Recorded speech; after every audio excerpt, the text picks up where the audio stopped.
Hey kiddos, Mr. Greg here. We're going to talk. We're going to move on to chapter 6 here. Hopefully this video finds you doing well.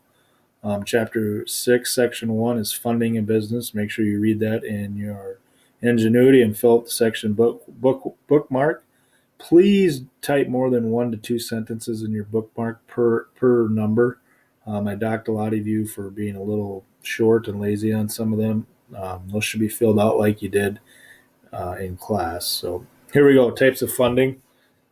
First of all, what is a fund? Fund is amount of money usually that is set aside for a purpose. So if I'm using money to fund a business, I have money set aside to start a business, get the thing going.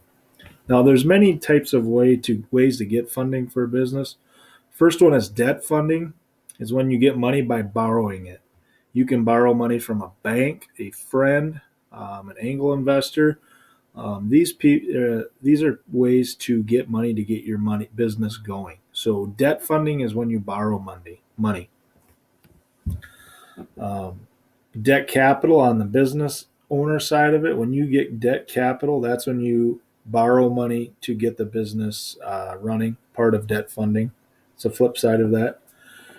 So debt funding is when you borrow money, and then you have equity funding, is where you get money from someone, okay, but then you have to give up ownership in that or percentage of ownership in that business, almost like you're bringing them on as a partner.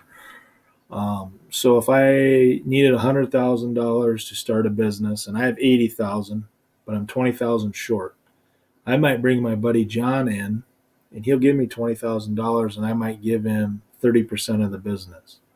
You see some of this negotiating done on Shark Tank, pretty popular show on TV where they negotiate. I'll come on and be an owner in your business and give you money, but I want this percentage of ownership. So you got equity funding when you give a share of ownership up for funding. Debt funding is where you're still completely the owner and you get going that way. Some places, if you look here to get some funding, first of all, you should get as much as the money to start your business from yourself, the entrepreneur.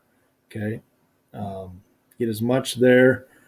That way you don't got to borrow, because borrowing money costs you money. You got to pay interest back to whoever usually you borrow the money from.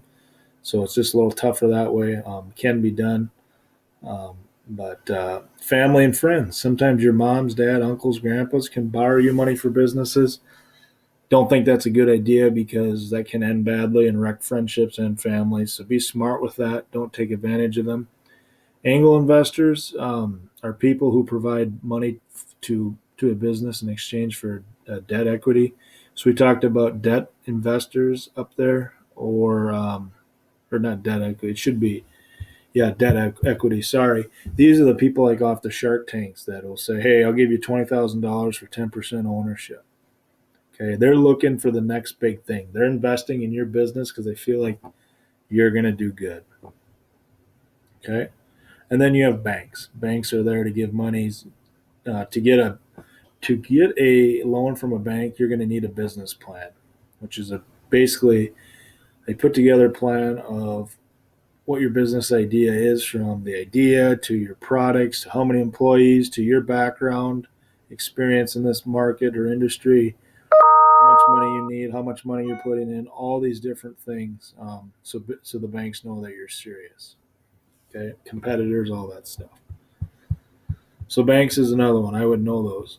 Startup costs. That's money that you need to get the business going, get it up and running off the ground. Some examples of that are maybe office furniture, computers, a business license, or manufacturing equipment. Okay.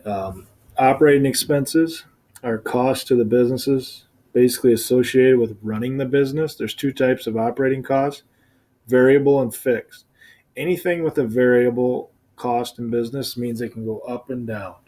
Okay, so if I build houses for a living, I own a construction company, I've got to buy a lot of materials, right? Well, how much wood and shingles I buy to build a house, sheetrock, all that stuff is going to change based off of the size of the job. So my material cost for my construction company is going to be variable based off the jobs I do. It's going to go up and down by the size. Fixed cost might be, for my construction company, my